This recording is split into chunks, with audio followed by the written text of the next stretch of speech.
You know, from the Great Pyramids to massive global corporations, humanity has always wrestled with one huge challenge. How in the world do you organize thousands of people to pull off a single, massive goal? Today, we're going to dig into the original blueprints of modern management and see how those ancient problems were finally cracked. Seriously, think about that for a second. We're talking 2900 BC. The Egyptians were building these incredible pyramids covering 13 acres, hauling giant stone slabs across thousands of kilometers. Now, that wasn't magic, right? That was management. But for the longest time, the actual principles behind it were kind of a mystery. So how did we get from that ancient intuition to the structured companies we see all around us today? All right, let's fast forward a few thousand years to the Industrial Revolution. Suddenly, factories are just popping up everywhere, filled with these incredible new machines. Production is exploding, but the methods for actually managing people, they hadn't caught up at all. Inside these factories, things were often inefficient, disorganized, and, let's be honest, pretty chaotic. Back in these early factories, there was no management textbook you could just pull off the shelf. Managers were running on what's called the rule of thumb, which is basically a fancy way of saying they used their own personal judgment, a little intuition, and a whole lot of trial and error. What worked for one manager might totally bomb for another. There was just no consistent, reliable system. So, into this chaos steps our first titan, Frederick Winslow Taylor. He was an American mechanical engineer, and when he looked at a factory floor, he didn't see chaos. Nope, he saw a science experiment just waiting to happen. He was absolutely convinced that there was one best way to do any job, and he was going to find it. Taylor was obsessed, and I mean obsessed, with measurement and efficiency. You'd find him on the factory floor, stopwatch in hand, breaking down every single task, lifting, moving, assembling, into its tiniest parts. He timed everything. He analyzed every motion, all in this relentless search for peak productivity. And from all these studies, Taylor built a whole new philosophy. He basically said that this old-school antagonism between workers and managers was just plain stupid and counterproductive. The real goal, as you can see right here, should be complete harmony. Now, this wasn't just about being nice. It was about scientifically lining up the company's interests with the workers' interests to create a system where everybody wins. So, the big question, did it work? Oh yeah. In his famous pig iron experiment at Bethlehem Steel, Taylor's methods allowed each worker to boost their daily output from 12.5 tons to 47 tons. That is a nearly 376% jump in productivity. So the key takeaway here is, this wasn't just some theory, it delivered insane, dramatic results. Now, Taylor took this idea of specialization to a whole new level, a pretty radical one, actually. He believed that a single boss couldn't possibly be an expert in everything, so he came up with a system called functional foremanship. As you can see, a worker would have 8 different specialist bosses. 4 for planning, 4 for production.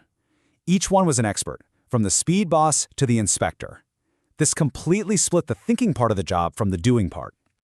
So while Taylor was down on the factory floor perfecting every little job, there was a French mining engineer named Henri Fayol who was looking at the bigger picture. He wasn't focused on the individual task. He was designing the master blueprint for the entire organization from the CEO's office all the way down. And this right here, this really hits the nail on the head. It perfectly shows the key difference between these two guys. Taylor's whole approach was bottom-up. You start with the most basic task and you make it perfect. Fayol, his was top-down. You start with the big principles of administration and build an efficient structure around them. One was a scientist of work, the other was an architect of organizations. Fayol's blueprint actually had 14 principles, but let's just focus on a few that really build the skeleton of a company. He was a big believer in unity of command, the idea that an employee should only have one direct boss to avoid confusion. You can see how that's a sharp contrast to Taylor's 8 bosses, right? He also championed unity of direction, making sure every team with the same goal has one single plan and one single leader. It's all about creating clarity and order from the top. He also laid out something called the Scalar Chain, which is just the formal hierarchy from the top boss all the way to the bottom. But Fayol was a practical guy. He knew that strictly following that chain could be super slow, so he came up with this brilliant little shortcut he called the gangplank. It let employees at the same level talk directly to each other in urgent situations as long as their managers knew about it. Smart, right?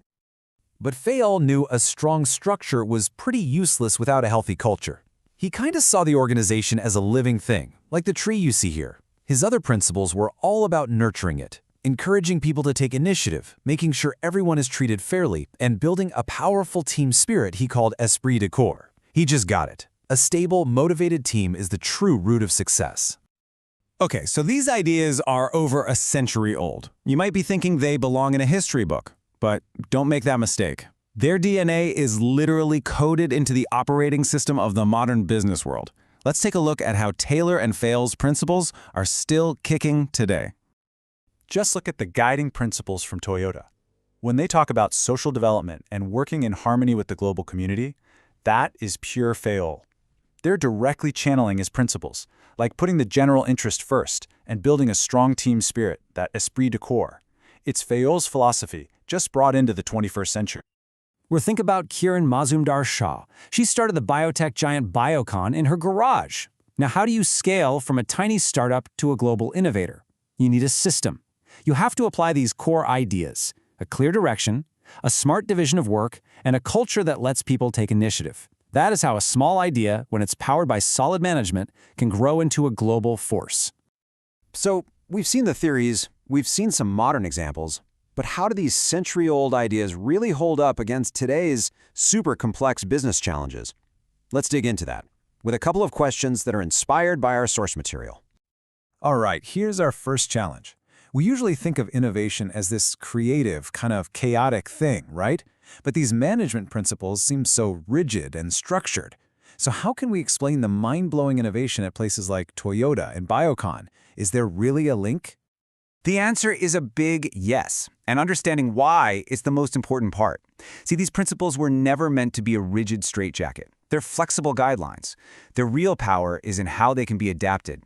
This is what lets innovators like Toyota and Shaw apply the core logic, like specialization or team spirit, to totally new, dynamic, and constantly changing situations.